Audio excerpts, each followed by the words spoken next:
ज्ञान गंभीर है, जो आपको समझ में आ रहा है वो आपको सत्य समझ में आ रहा है, ये नियत नहीं है। इसलिए अध्यात्म शास्त्रों को समझने के लिए प्रतिपल प्रतिक्षण नए दृष्टि और वस्तु के वस्तुत्व का बोध, ज्ञान वैराग्य दृष्टि का विषय, पर भावों से उदासीन होने का विषय और वस्तु व्यवस्था का विषय, ये सबको जानना अनिवार्य है। संप्रति जो गाथाएं चल रही हैं वो इस प्रकार से भूल भुलैया की तरह हैं कि जो इनको नहीं समझ पाया तो वो जीव मिथ्यात्व में डूब जाएगा। जो जीव एकांत से आत्मा को सर्वथा अकर्ता ही मानता है, वह भी तत्व ज्ञान से विमुख है। जो आत्मा को कर्ता ही मानता है, वह भी तत्व ज्ञान से विमुख है। इतना गंभीर बोध है। आत्मसिद्धि के लिए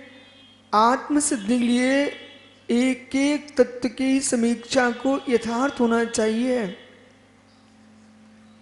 आत्मा अकर्ता है तो भावो यदि कम्मम कदो अत्ता, ये आत्मा भावों का करता है, निज भावों का ही करता है। आत्मा परभावों का करता नहीं है किंचित मात्र भी। ये प्रश्नात्मक गाथा है, समाधान आगे करेंगे। फिर भी इस प्रश्नात्मक में भी आपको विषय समझना है। आत्मा अकर्ता है परभावों का, और यूं जो मान के बैठे हुए कि रागादिक भाव का कर्ता भी कर्म है। रागादिक भाव का कर्ता भी कर्म है और रागादिक भावों का कर्ता भी कर्म है, तो आत्मा तो पूर्ण अकर्ता हो गई। रागादिक भावों का कर्ता कर्म है तो आत्मा किसका करता है? आत्मा पूर्ण करता है। जब पूर्ण अकर्ता एकांत यदि मस्तिष्क में आ चुका है, कर्म ही रागादिक भाव के करता है, तो आत्मा में बंध होगा कि नहीं होगा?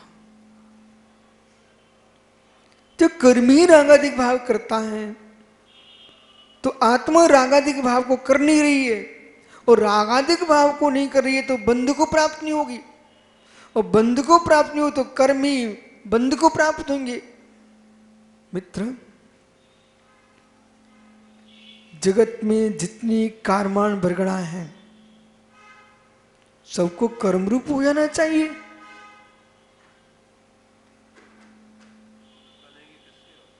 जितनी कारमान बरगड़ा है सबको कर्म रूप हो जाना चाहिए, क्योंकि श्रम के द्वारा ही बंध को प्राप्त हो रही ना। जीव का कोई स्थान ही नहीं वहां पर। जीव का स्थान नहीं है तो आत्मा सर्वथा शुद्ध बुद्ध एकत्व हो जाएगा। और सांख्य दर्शन कहेगा, मैं प्रसन्न हूं जैनियों आपसे कि आपने आत्मा को अकर्ता घोषित कर दिया। हम यही तो कह रहे थे, आत्मा त्रिकालिक शुद्ध अकर्ता है।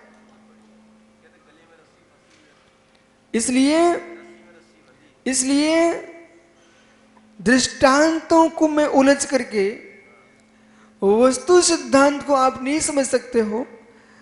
अध्यात्म दृष्टि को समझना है तो दार्शनिक दृष्टि को भी समझना पड़ेगा। आध्यात्मिक दृष्टि में तुम तल्लीन हो गए और दार्शनिक दृष्टि से शून्य की आध्यात्म व्याख्या कर रहे हो, आप सांख्य एकांत में प्रवेश कर चुके हो। एक पक्ष। दूसरा पक्ष है अध्यात्म दृष्टि से उपादान करता, कर्म कर्म का ही है, जीव जीव का है। जीव त्रिकालिक शुद्ध बुद्ध चैतन्य पिंड ज्ञान घन है। ऐसा समझो, आज संप्रति चक्रेश ऐसे भी लेखक उत्पन्न हो चुके हैं जिन्होंने जैन दर्शन को जाना नहीं है, सिद्धांतों को पहचाना नहीं है, वो अध्यात्म उनके भीतर है नहीं है। आध्यात्मिक भाषा सुन सुन करके आध्यात्मिक भाषा बोलने लगे हैं। उन्हें ये मालूम नहीं है इसको बोलने से आगे क्या हो सकता है। आध्यात्मिक दृष्टि की व्याख्या करते समय सिद्धांतों का लोप न हो, इस बात का ध्यान रखा जाए। यदि आप सामने प्रत्यक्ष में दिख रहे हो, जैसे कि कोई यूं कह रहा है सन्निकर्षवादी, कोई यूं कह रहा है सन्निकर्षवादी, नेत्र भी प्राप्यकारी है, चक्षु भी प्राप्यकारी है, और चक्षु प्राप्यकारी है तो सामने कहता है परमाणुवत। जैसे कि परमाणु में स्पर्श रस गंध वर्ण दृष्टि गोचर नहीं हो रहा है, परमाणु दिखता नहीं मुझे, लेकिन स्कंद दिखता है। स्कंद दिखता है तो अनुमान लगा लेते हैं कि यदि जैसे स्कंद है तो परमाणु अवश्य होना चाहिए, स्कंद है परमाणु अवश्य होना चाहिए। ऐसे ही वो यूं कह रहा है वस्तु है, नेत्र है, प्राप्यकारी अवश्य है, उसके प्राप्यकार तो दिखाई देता नहीं, लेकिन अनुमान से लगा लेना चाहिए। अरे भाई तू अनुमान से लगा लेना चाहिए, अनुमान तब लगता है जब प्रत्यक्ष ना हो। अनुमान जब लगता है जब प्रत्यक्ष न हो। अभी किसी ना किसी के प्रत्यक्ष की व्याख्या नहीं है, या किसी ने किसी के प्रत्यक्ष की व्याख्या जब करोगे तो सूक्ष्मांत तो दूरार्था प्रत्यक्षा कश्चित अनुमित रग्नति सर्वज्ञ संस्थि। इस श्लोक में, इस कारका में आप कश्चित किसी का प्रत्यक्ष स्वीकारना, लेकिन यहां तो साक्षात प्रत्यक्ष है। बोली क्या प्रत्यक्ष है? ऐसा कौन सा पुरुष है जिसने इस पेन को देखने के पूर्व इसको आंखों में स्पर्श किया तब देखा? ये साक्षात प्रत्यक्ष है ना। और जो स्पर्शित हो रहा है, जो स्पर्शित हो रहा है उसका नाम ही अंजन। नेत्रों में अंजन आजने पर वो दिखाई नहीं देता अंजन, यानी प्राप्यकारी होता होता नेत्र का विषय, तो नेत्र में आना गया अंजन भी दृष्टिगोचर होना चाहिए। वो नेत्रों के अंदर होने पर भी अंजन किसी ने अपनी आंखों से देखा क्या? नेत्र में लगा हुआ अंजन, डिब्बी का नहीं। एक कलयुग है, उसमें एक एक बात स्पष्ट करना। डिब्बी का अंजन नहीं चक्रेश, नेत्रों में लगा अंजन। किसके नेत्रों ने देखा? इसलिए प्रत्यक्ष में जो विषय नहीं है उस पर आप अनुमान क्या लगा सकते हो? सन्निकर्ष चक्षु इंद्रिय का विषय नहीं है, चक्षु प्राप्यकारी नहीं है, चक्षु अप्राप्यकारी ही है। इसलिए जैसे अज्ञानी सन्निकर्षवादी नैयायिक वैशेषिक यूं कह रहा है कि सन्निकर्ष भी प्रमाण है, सन्निकर्ष ही प्रमाण है, मेरे मित्र, ऐसे जैसे सन्निकर्ष प्रमाण की प्रमाणिकता सिद्ध नहीं होती है, सन्निकर्ष की प्रत्यक्ष प्रमाणिकता सिद्ध नहीं होती है, इसी प्रकार से सर्वथा एकांश से आत्मा अकर्ता है। आत्मा अकर्ता है तो संसार की जो अवस्थाएं हैं इन सबको अवस्थाओं का कर्ता कौन है? ये प्रश्न चिन्ह खड़ा है आपके पास, विसल्य सागर जी, समझ में आ रहा है क्या? ये प्रश्न सामने जब आता है तो आपको स्वीकार करना पड़ेगा, आत्मा करता है। बृहद द्रव्य संग्रह की गाथा ही उचित है। जो आपसे कह रही है पुग्गल कम्मा दीनम कत्ता, विवाह दो रिचेदो चेदड़ कम्माना, हे मित्र, पुग्गल कम्मा दीनम कत्ता वार दो, चेदड़ कम्माना शुद्ध शुद्ध भावानम, चेतन कर्मों का करता जीव शुद्ध भावों से, शुद्ध भावों का करता है। अशुद्ध निश्चय से जीव रागादिक भाव का करता है, विवाह से द्रव्य कर्मों का करता है, शुद्ध निश्चय से परम शुद्ध भावों का करता है। ओ मेरे मित्र, और परम शुद्ध निश्चय से न किसी का करता न भुगता, उपचरित असद्भुत व्यवहार से घट पट रथ आदि का भी करता है। ये दृष्टि, इस दृष्टि को समझने के बाद अब ब्रह्म ले लीजिए। संसार अतीत होने की दृष्टि है, बंद से निर्बंध होने की दृष्टि है, वह हम देख रहे हैं। हल्दी चूने के मिश्रण से तीसरी पर्याय का उद्भव हुआ है। हल्दी का पील वर्ण, चूने का श्वेत वर्ण, दोनों अपनी स्वाधीनता खो चुके हैं। वर्ण का उद्भव हुआ है, वह है रक्त वर्ण प्रकट हो चुका है। तब वहां हम देख रहे हैं तत्व ज्ञानी जीव वर्ण बदलने पर भी हल्दी हल्दी है, चूना चूना है। ऐसी रागादिक से युक्त आत्मा कर्म सापेक्षता के कारण, ये विषय मालूम क्यों खोला गया चक्रेश? पूर्व गाथा में आपने पढ़ा था, औष्मिक, क्षौष्मिक, औष्मिक, क्षौष्मिक, क्षयिक, ओदिक, तीनों ही भाव कर्मकृत हैं। ये चारों भाव कर्मकृत हैं। परिणाम को गौण करके क्षयिक भाव को तीन क्यों मैंने कहा? आपको लगा भूल गए, भूले नहीं है। पहले वहां आचार्य महाराज ने तीन कहा, क्षय को क्षय की दृष्टि से वहां पर भी कर्म को लेकर के चारों भाव को कर्मकृत कहा। अब कर्मकृत जो कहा है, सर्वथा कर्मकृति है, सर्वथा कर्मकृति है। तो औदिक आदि भाव जीव के पांच असाधारण भाव कैसे? यानी जो तत्व सूत्र को पढ़ा रहे हैं, यदि इस विषय को समझेंगे, उनको तत्व सूत्र पढ़ाने में और आनंद आएगा।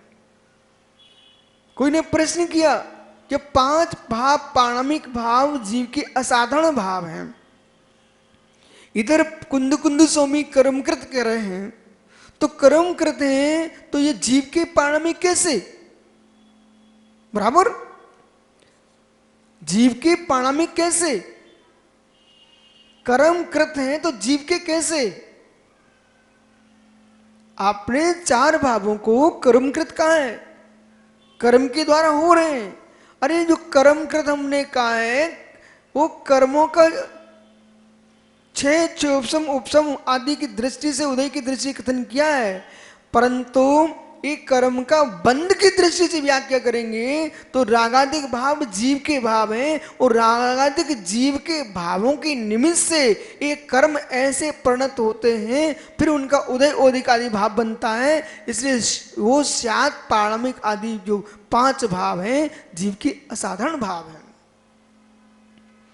अब पाणमिक भाव को छह द्रव्यों में स्वीकार किया। बाल को समझो, कठिन कहने से, और मैं इसको ब्राह्म दे दूंगा ना, तो कभी सिद्धांतों की प्रूफना नहीं हो पाएगी। वैसे तो ग्रंथों को अलमारियों में बंद करके लोगों ने रख दिए।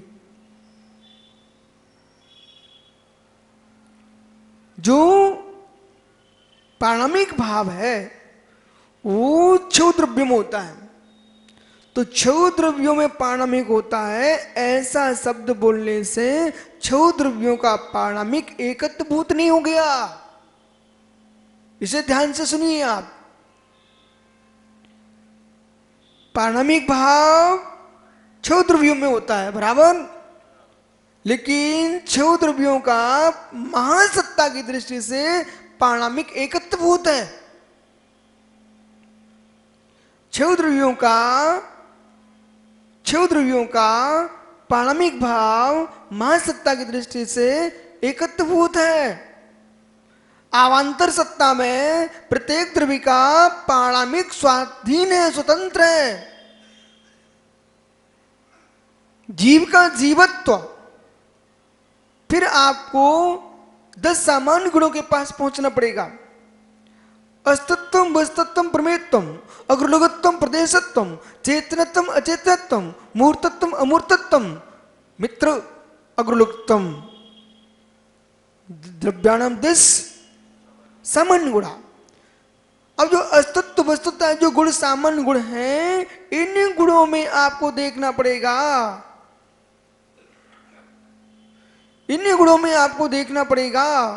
क्या देखना है? अस्तित्व पारणामिक है, वस्तुत्व पारणामिक है। जो आप लोग आलापति परीक्षा मुख पढ़ रहे हैं ना, कभी नहीं लगा पाएंगे यदि प्रवचन सुनना नहीं जानते तो। वहां तो सारस्वत जी आप पढ़ रहे हो सीधे, यहां पर उसका प्रयोग कैसे कर रहे हो? 10 विशेष गुणों को पारणामिक भाव में कैसे रख दिया? जो सामान्य गुण है आपके, इनको पारणामिक में क्यों रख दिया? अस्तित्व, अस्तित्व स्व का अस्तित्व है, वस्तुत्व स्व का वस्तुत्व है। अस्तित्व किसका? स्व का। वस्तुत्व किसका? स्व का। अग्रलोकत्व किसका है? स्व का। चेतनत्व भी है तो स्व का। अचेतनत्व जिसका है वो स्व का। मूर्तत्व है स्वकीय, अमूर्तत्व है स्वकीय, प्रदेशत्व है स्वकीय।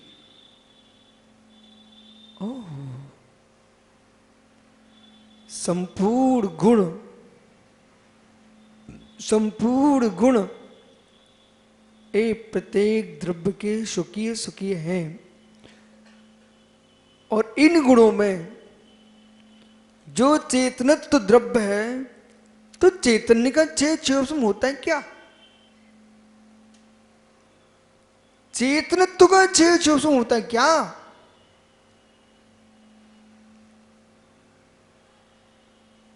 मस्तिष्क लगाइए, आप ज्ञान की पर्याय मत जाइए।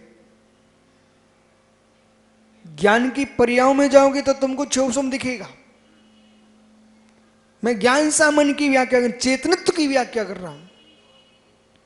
जो चेतनत्व में देखोगे कैसे तुम्हारा चिंतन अध्यात्म विराट रूप लेगा, ध्रुव दृष्टि कैसे तुम्हारी विशाल होगी। चेतनत्व, तो चेतनत्व कर्म निरपेक्ष,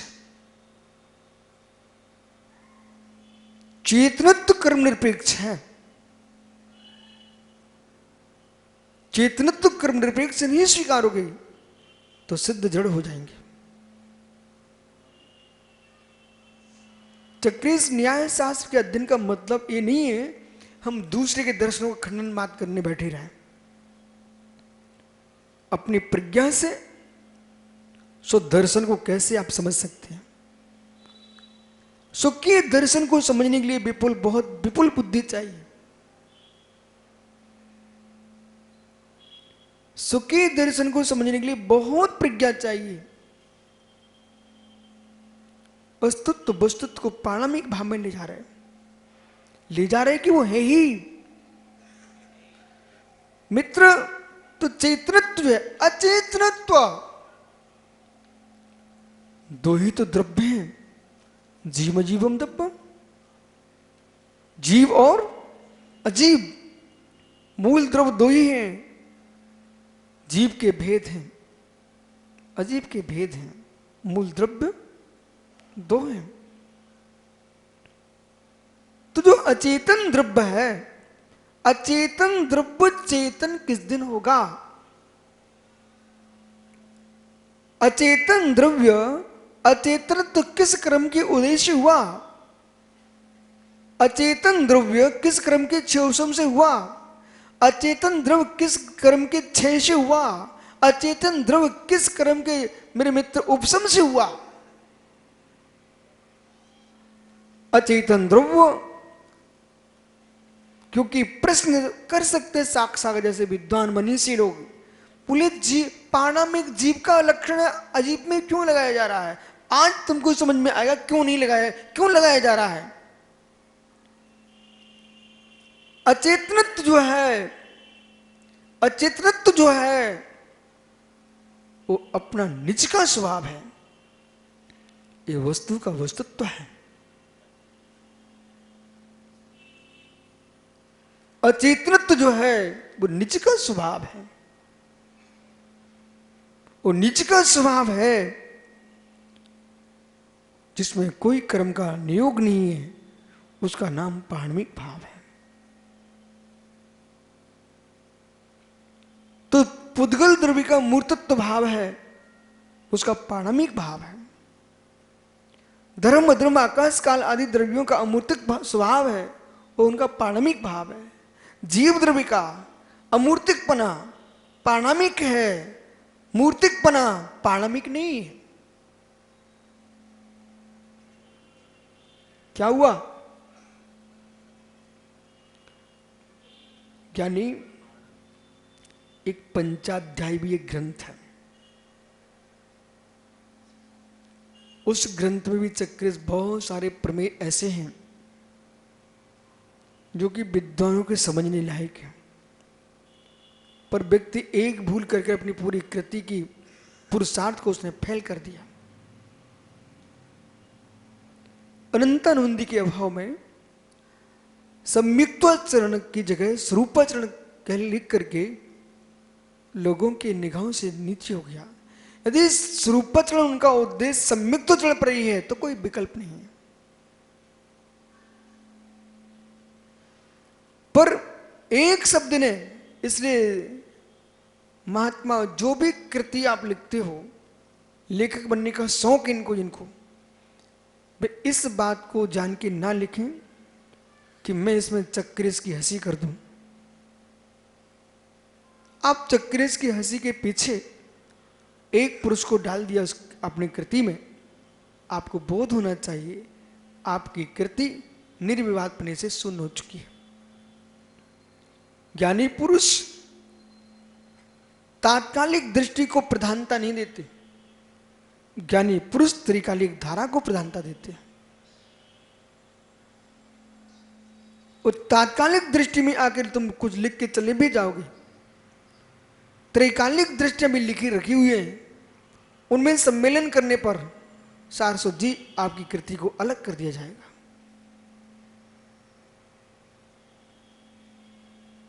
एक सज्जन ने इष्ट उपदेश भाष्य में चक्रेश, आपको मालूम है, एक व्यक्ति विशेष का नाम डाल दिया था।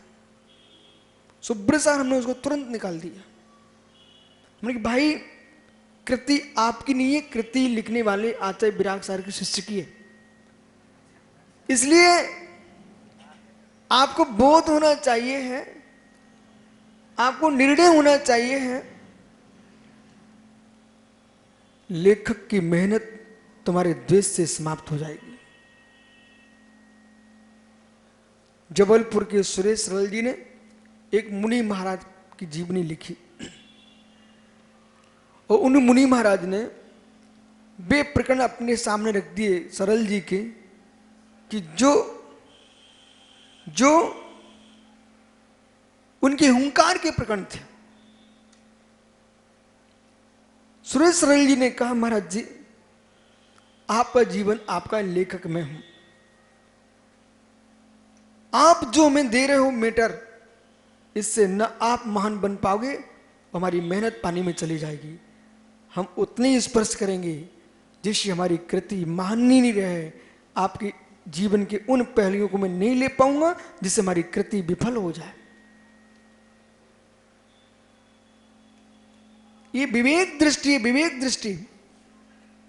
तात्कालिक प्रसंगों को देख करके श्रुत निबंधन ना करें। इतिहास की पुस्तक अलग से लिखें। सिद्धांतों को अपना इतिहास मत बनाइए। एक प्राचीन विद्वान ने, सुब्रत सागर में सब आपको बताता जा रहा हूं, भविष्य में ध्यान रखना। एक प्राचीन विद्वान ने एक ग्रंथ लिखा है। उस ग्रंथ में बहुत सारी बातें बड़ी सुंदर सुंदर लिखी हैं, परंतु अपने पक्ष को श्रेष्ठ करने के लिए उन्होंने तीर्थंकर भगवंतों को सामने लेकर के अपने पंथ का नाम कहलवाया। जबकि पंथ का उदय हुए किसी के 500 वर्ष हैं, किसी के 200 वर्ष हैं, किसी के 300 वर्ष हैं, मित्र 100 वर्ष 1000 वर्ष मान लो, लेकिन पंथों के ज्यादा जन्म नहीं है। शाश्वत श्रवण संस्कृति त्रैकालिक है, वर्तमान के पंथ त्रैकालिक नहीं है। न 13 त्रैकालिक न 20 त्रैकालिक है। त्रैकालिक तो भगवान महावीर की निर्मल निर्दोष परंपरा है, श्रवण संस्कृति है। तो उस विद्वान ने क्या किया, संस्कृत भाषा में बहुत बड़ा ग्रंथ लिखा, लेकिन बेचारे को पंथ का राग आ गया। वो अपने पंथ विशेष को लेकर के उन्होंने दूसरे पक्ष वालों के लिए बहुत अप्रशस्त भाषा का प्रयोग किया। अप्रशस्त भाषा का प्रयोग किया, उसका परिणाम ही निकला, इतनी संस्कृत पर ग्रंथ कृति लिखने वाला मेहनत करके चला गया, लेकिन सर्व सामान्य लोगों के बीच में सम्मान को प्राप्त नहीं हो सकी उनकी कृति। इसलिए साम्य सागर जी, लिखो लिखो, लेकिन मात्र जिनागम लिखना, मात्र जिनागम लिखना। और द्वेष बुद्धि से कोई जिनागम की अवहेलना भी करना चाहेगा, पर अंदर में बैठ करके आंखों में आंसू टपकाएगा कि मेरे से जिनवाणी की अवहेलना हो गई। चक्रेश बराबर। इसलिए शीघ्र संजो, शीघ्र जो लेखक बनने की स्पर्धा में दौड़ रहे हैं, जिन्हें सिद्धांतों का, व्याकरण का, न्याय का बोध नहीं है, और लेखक बन रहे हैं, बे मित्र कम से कम तुम विद्वान बन के बोलते रहते तो लोग तुमको इसी काल में अच्छा बुरा कहते। लिख के और चले गए, तो जब तक वो लिखा रहेगा तब तक तुमको गाली मिलती रहेंगी। ओ ये क्या हुआ, यही सही है। जितने मिथ्या दर्शनों ने मिथ्या भाषण करके लिख के रखा हुआ है, वो मालूम उनको लगता था कि मेरी प्रशंसा होगी, पर सत्य वो जब तक उनकी कृतियां रहेंगी, सम्यक ज्ञानी उनको गाली देते ही रहेंगे। गाली का मतलब विपरीत कथन किया है, विपरीत कथन किया, ये गाली है। आज आपको हो सकता मेरा सोच छोटा दिखता हो, पर बेटा यही सोच तुमको विराट दिखेगा। चक्रेश सामने थे, मैंने वो नाम हटाया था, याद है आपको? लेकिन नहीं, समंत रुद्र स्वामी की शैली को स्वीकार कीजिए, सिद्धांतों का विरोध कीजिए, व्यक्ति का विरोध नहीं। सिद्धांतों का विरोध किए। जो सिद्धांत अपसिद्धांत है, जो सिद्धांत अपसिद्धांत है, उस पर सुसिद्धांत स्थापित कर देना चाहिए। भाषा समझिए मैं क्या बोल रहा हूं। जो सिद्धांत अपसिद्धांत है, वहां पर सुसिद्धांत को स्थापित कर देना चाहिए। सिद्धांतों की व्याख्या में मित्र, सिद्धांतों की व्याख्या में मित्र, आपको धर्म युद्ध का ध्यान रखना चाहिए। कुछ कहोगे क्या? सुसिद्धांतों की व्याख्या में धर्म युद्ध का ध्यान रखना चाहिए। पुनः कह रहा हूं, सुसिद्धांतों की व्याख्या में धर्म युद्ध का ध्यान रखना चाहिए।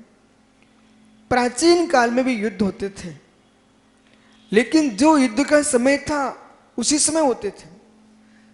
सशस्त्र के साथ युद्ध होता था, निशस्त्र के साथ नहीं होता था। और समय युद्ध का विराम ले लेता था तो सब युद्ध समाप्त, चाहे सुगण के सुशत्रु पक्ष के सैनिक घायल हो, चाहे पर के घायल हो, चाहे स्व के घायल हो, दोनों को उठा करके मल्लम पट्टी करते थे दोनों सेनाओं के लोग। उनको मानवता थी, दया थी। युद्ध था उनके देश के हित में, लेकिन न कि हिंसा में। विषय समझना, किसी जीव का विपरीत सिद्धांत चल रहा है, सिद्धांत पर अपना सुसिद्धांत स्थापित करने की चेष्टा करो। किसी जीव की हत्या के परिणाम मत करो, क्योंकि आपका अहिंसा विलीन हो जाएगा।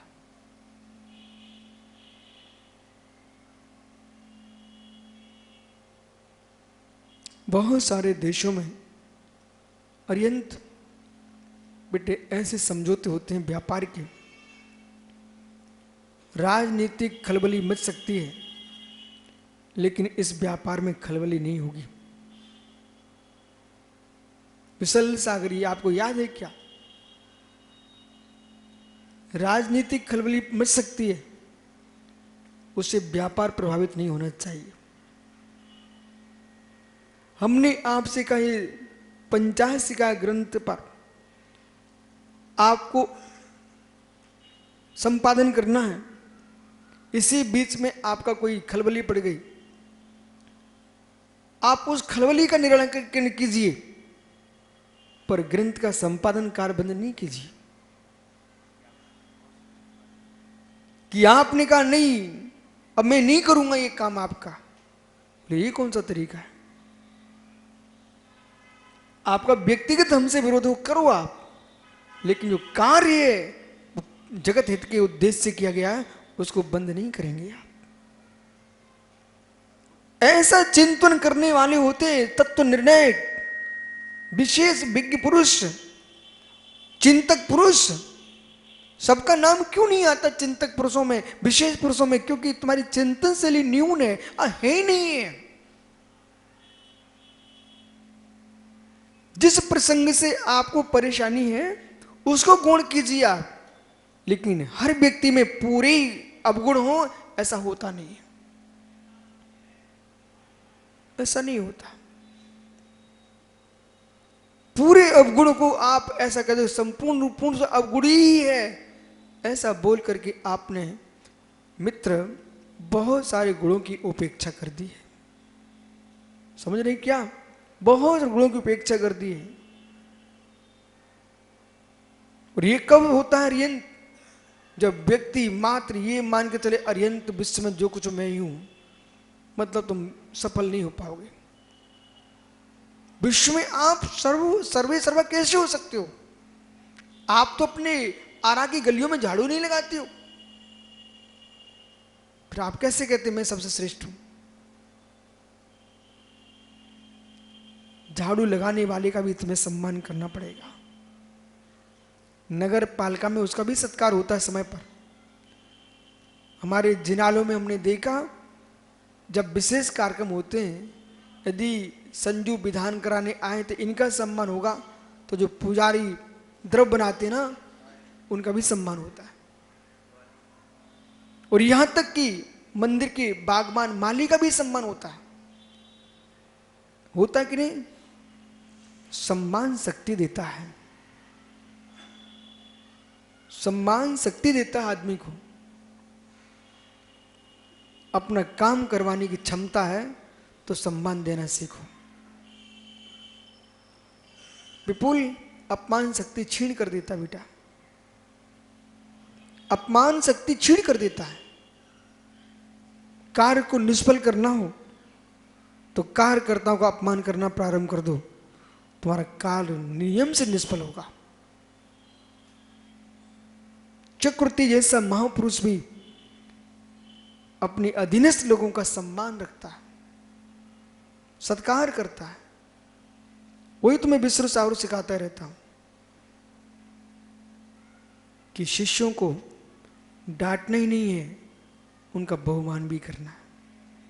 और सम्यक शिष्य होगा वो डांट में भी अपना बहुमान देखता है।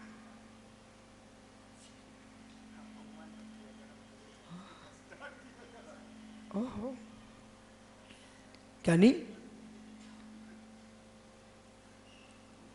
यानी हर क्षेत्र में आपको नीति से काम करना पड़ेगा।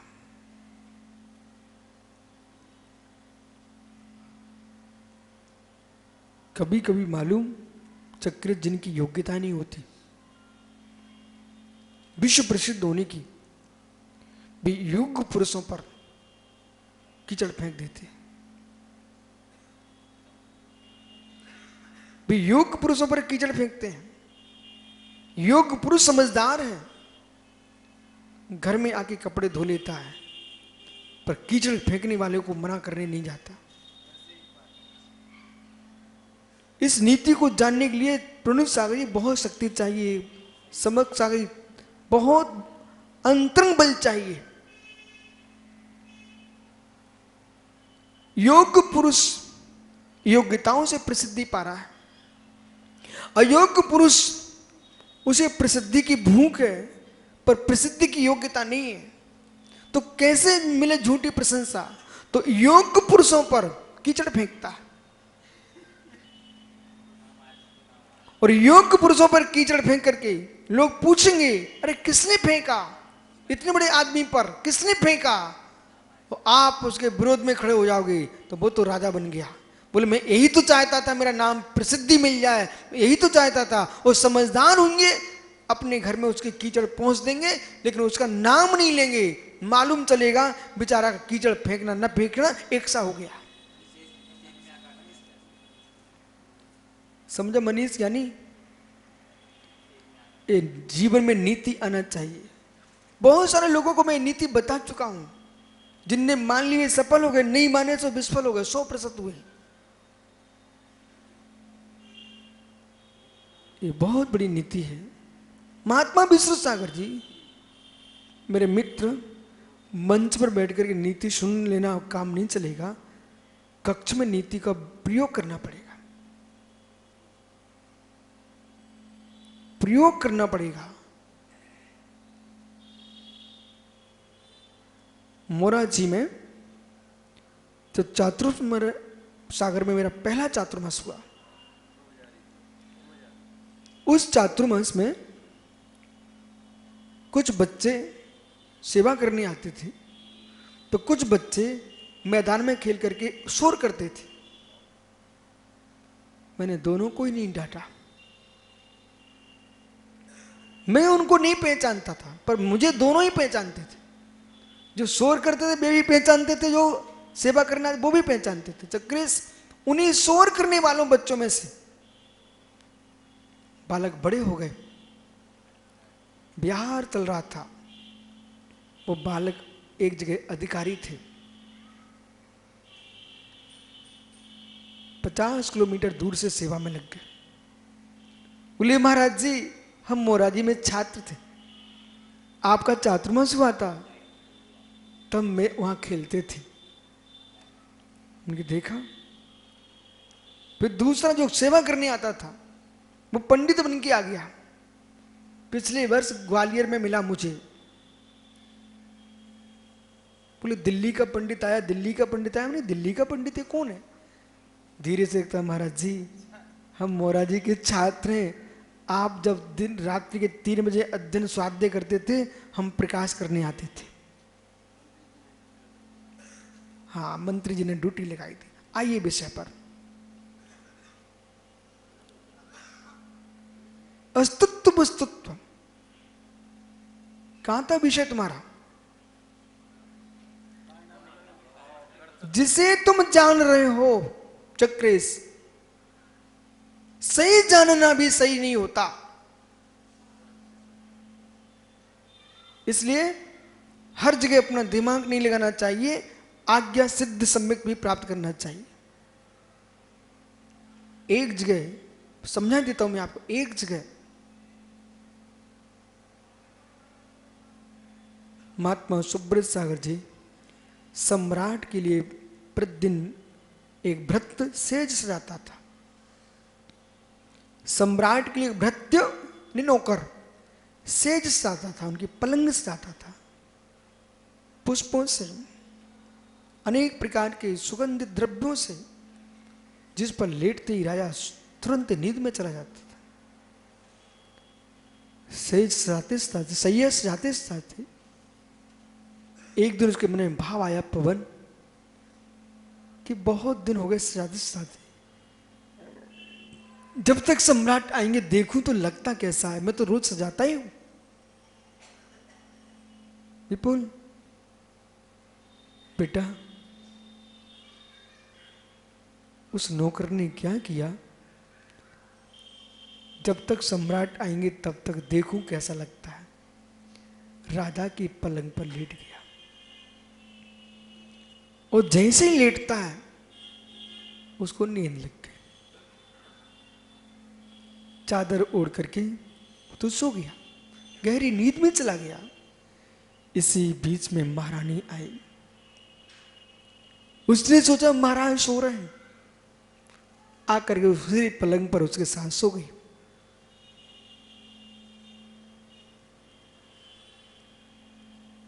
वो भी सो गई। थोड़ी देर से सम्राट आता है, वो देख रहा दृश्य, सोचिए एक महारानी के साथ कोई पर पुरुष सो रहा हो, राजा का तो रक्त खोल गया। बेटा जीवन में ध्यान रखना, जो तुम देख रहे हो तुरंत निर्णय लेने मत बैठना, अनर्थ हो जाएगा। देखते देखते तुरंत निर्णय करते हैं, वे कभी न स्वयं की रक्षा करते ना धर्म की रक्षा करते, तत्व की रक्षा तो उनके पास है ही नहीं है। सम्राट ने क्या देखा, मेरी पत्नी पर पुरुष के साथ एक कैसा दृश्य है,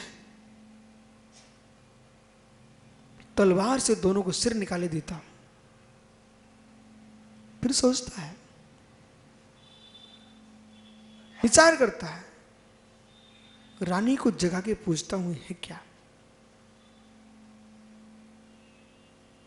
जैसे उसने रानी को जगाया, रानी देखती राजा को आश्चर्यचकित हो जाती है, अरे स्वामी तो ये कौन है।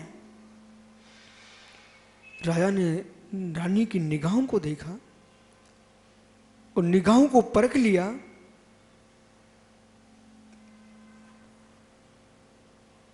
महारानी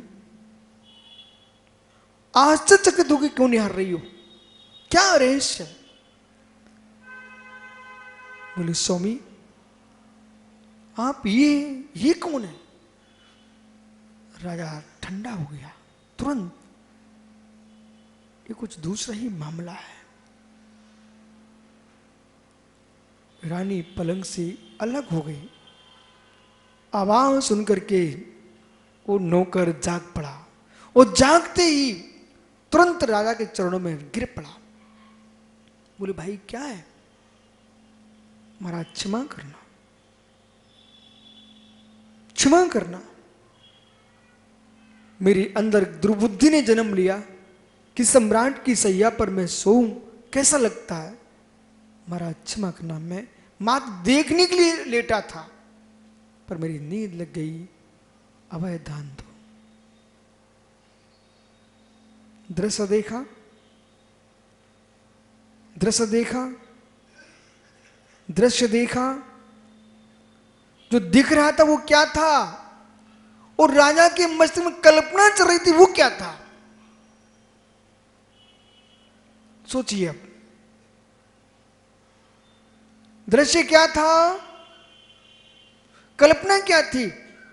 पहुंच गए क्या आप लोग। राजा के मस्तिष्क में कल्पना चल रही है, वो दृश्य को देख करके भी, वस्तु को देखने पर भी, वस्तु के प्रति जो विचार चल रहा है वो मित्र, वह तद वस्तु रूप नहीं है। इसी प्रकार से विशल सागर जी भगवान महावीर स्वामी ने जो जो कथन किया है बेटा, वो सारा कथन तुम्हारे पास है। मानते हैं आपको अंश रूप में है, लेकिन अंश रूप में होने पर भी तुम्हारे जैन दर्शन में अनेक विभिन्नताएं हैं, भिन्नताएं हैं। ये मित्र भगवान महावीर की भिन्नता नहीं है, देखने वालों ने जो सोचा है उनके मस्तिष्क की भिन्नताएं पंथ के रूप में आ गई हैं। इसलिए मैं इनको विष्णु सागर को तो 1 साल से समझा रहा हूं, मत हो किसी से प्रभावित, मत हो किसी से प्रभावित। मित्र समझो, मत हो किसी मतलब समझो, मत हो किसी प्रभावित। कोई प्रभावी पुरुष भी अपना काम आपसे करवाना चाहे तो पहले अपना दिमाग से सोचना, फिर उसके आगे बढ़ना। कोई प्रभावी पुरुष भी, मैं फिर से कह रहा हूं, एक बहुत बड़े देश के प्रभावी पुरुष ने मुझे कुछ कहा था एक जगह, तो मैंने कहा आप सुना लीजिए, मैं सुने लेता हूं, परंतु मित्र कान छोटे छोटे हैं, मस्तिष्क बड़ा है।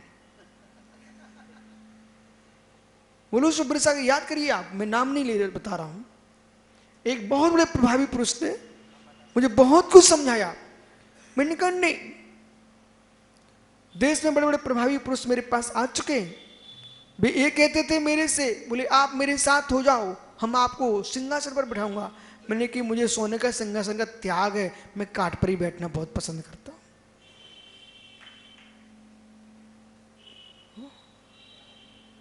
यानी एक काठ का भी नहीं होगा तो जमीन से कौन हटा पाएगा, और जमीन से तुम हटा भी दोगे, तुम शरीर से हटा दो, पर मेरी आत्मा को क्या मेरे से हटा पाओगे।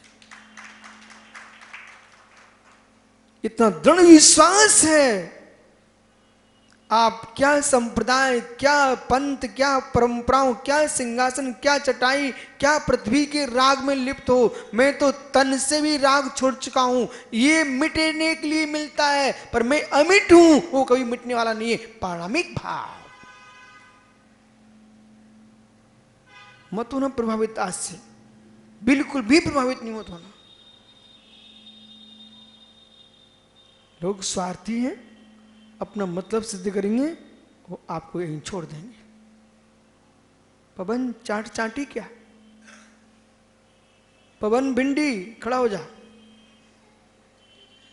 चाट चाटी कभी क्या, चाट के ठेले पे गए छोटे में कभी जीवन में, तो चाट सीधी सीधी चाट ली थी, कुछ और भी मिला था क्या? छोटी काट की चम्मच नहीं मिली थी, दोना नहीं मिला था। ओह, यानी अरिहंत वो चंदाप्रभु जिनालय ना अपना आराम है, उसके मुख्य गेट पर इट्टी चौका बहुत दुकान चलती रहती, और लोग वहीं पर खड़े खड़े हाथों में खाते हैं, दोने में खाते हैं। इसके बाद दोहना को कितने प्रेम से लेते, ऐसे दोनों हाथों से लेते लोग। भाई तूने दोहना कितने प्रेम से लिया था, और मित्र दोहना मुस्कुरा रहा था, आहा मेरी मेहनत सफल हो गई, कितनी मेरे में चूजे चुभाए गए हूँ, कितनी कांटे लगा के मुझे बना गया हूँ, लेकिन आज मैं कितने प्रेम से लिए जा रहा हूँ। बेटा दोहना तू चिंता मत कर, दोहना तेरा नाम दोहना, तेरे से दोही लेंगे, तेरे में रख के खा लेंगे, थोड़ी देर बाद देखना फिर क्या होता दोहने के साथ।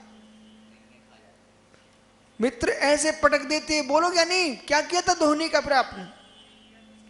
ऐसे ही विष्णु सागर जी बहुत सारे लोग देश में ऐसे हैं जो अपने लोगों को दोहना बनाना चाहते हैं, और उसमें रख करके मिठाई खाना चाहते हैं, चाट चाटना चाहते हैं, और जब उनका काम बन जाएगा पैसे छुटका देंगे। मैं पहले से ही दोहना बनते नहीं हूं, मैं तो मेरे मित्र वस्तु हूं, वस्तु। समझे क्या, समझ गए ना। इसलिए किसी का दोहना मत बनना, किसी का दोहना मत बनना। क्या क्या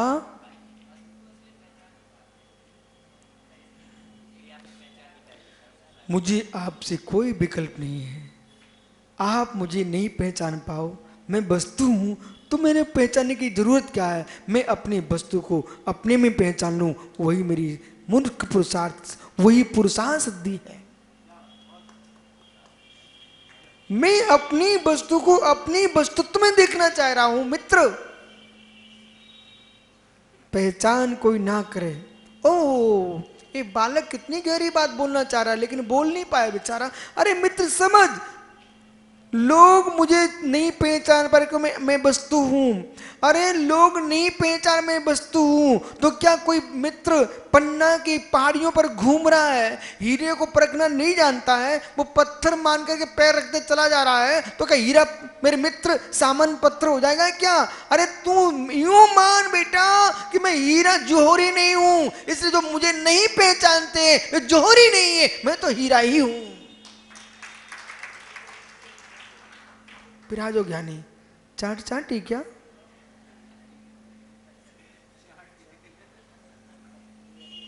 क्या हुआ?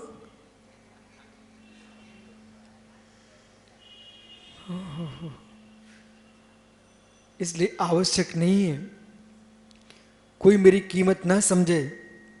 मेरी कीमत ना समझे मतलब जीवत्व की, चेतनत्व की, पारमिक की। इससे मतलब विशुद्ध शारीरिक नहीं, मैं लक्ष्य समझे पारमिक की। कोई पारमिक की कीमत ना समझे तब भी पारमिक का अभाव नहीं हो जाएगा, नहीं हो जाएगा, नहीं हो जाएगा। इसलिए बिसल सागर जी, यदि विश्रुत सागर अनुज तो हो, आप भी मेरे अनुज हो मित्र। सेठों से प्रभावित मत होना, वे तुमको दोना बना के बेच खा करके फेंक देंगे।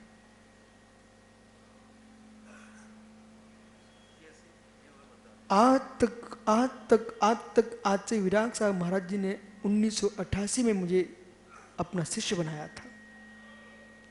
1988 में शुभ चक्रेश 1988 में आचार्य विराग सागर जी भिंड पधारे थे। तब से मैं उनका चेला हूं। चेला उन्होंने मुझे बनाया है। इतने दीर्घ काल तक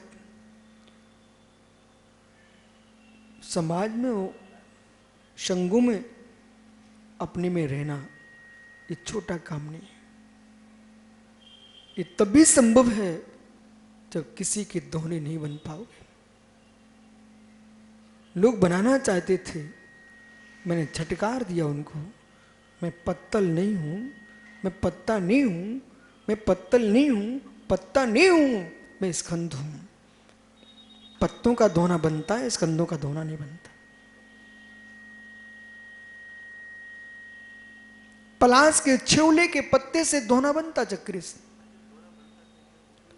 लेकिन जो छेवले का वृक्ष होता ना, उसकी डालियां रहती हैं, शाखाएं रहती हैं, पिंड रहता, उससे कोई दोना नहीं बनता।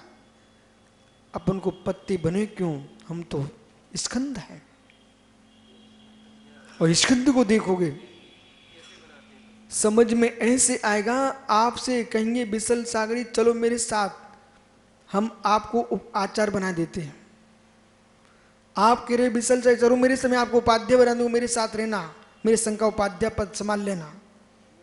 बना दिया दोना, और आप बन गए स्कंद।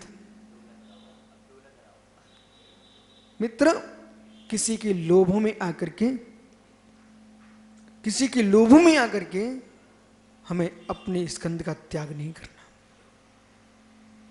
ये बहुत गहरी बात है। ये आज के लिए नहीं, बहुत लंबे समय तक है। इस भव के लिए नहीं, जब तक संसार में रहो तब तक दोहने मत बनना। जब तक संसार में रहो तब तक दोहने नहीं बनना। लोग तो दोहना बनाना चाहते हैं। काम करने के बाद तिरस्कार करते ही हैं। दोहने के साथ क्या होता है आप देखो, भोजनालयों में क्या हो रहा है। एक टप रख दिया है, खाने पीने के बाद सब उसमें पटक देते हैं। देखा आपने प्रजातियां, उसमें पटक देते हैं। आप कौन भोले हो, आप भी ऐसे ही करते हो। भोजन करने के बाद पत्तल का क्या करते हो, पटक देते हो। ज्ञानी लोग पत्तल को देखते देखते समझ जाते हैं। जो लोग हाथ धो करके चले गए, ऐसे मित्र मुझे भी पटक देंगे, हाथ धो के चले जाएंगे, मैं धोना क्यों बनूं?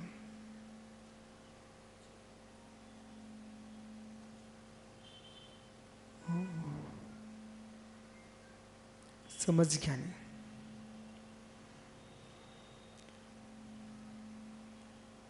जब तक पत्ते वृक्ष पर स्थिर है तो बचा रहेगा, और तुम टूट गए तो बस तूने धोना बनाया है। वृक्ष से टूटे दोने बने पलाश, ओह पलाश के पत्ते वृक्ष से टूटे दोने बने। लोग तोड़ना ही चाहते हैं, तोड़ ना पाए तो तुम नहीं बन पाएगा धोना। तो मेरे मित्र शीतल समीर में बहता रहेगा, वृक्ष पर लगा लगा। लोग तोड़ना ही चाहते हैं, समझ हार्दिक तू कोई बच्चा नहीं है, लोग तोड़ना ही चाहते हैं। ओह ब्रह्मचारियों, बाल को समझो बेटा, लोग तोड़ना ही चाहते हैं। हर व्यक्ति चाहता है सिद्धम मेरे हो जाए, विपुल मेरे हो जाए, मेरे पीयूष मेरे हो जाए। नहीं बेटा, ये बे लोग हैं जो एक पट्टी का थैला बना के आए हैं और पलाश के छोले के पत्ते तोड़ रहे हैं और तोड़ करके ले जाके धोना बनाएंगे। समझो अवरल में क्या बोल रहा हूं? जिसकी वस्तु होती है वो नीति कितनी गहरी है, अब मैं समझा देता हूं, समझ लो। पुनः करूंगा इस गाथा पर चर्चा। इस बात को समझो, क्या विश्व सागर जी आपने श्रृडिक चरित नहीं पढ़ा?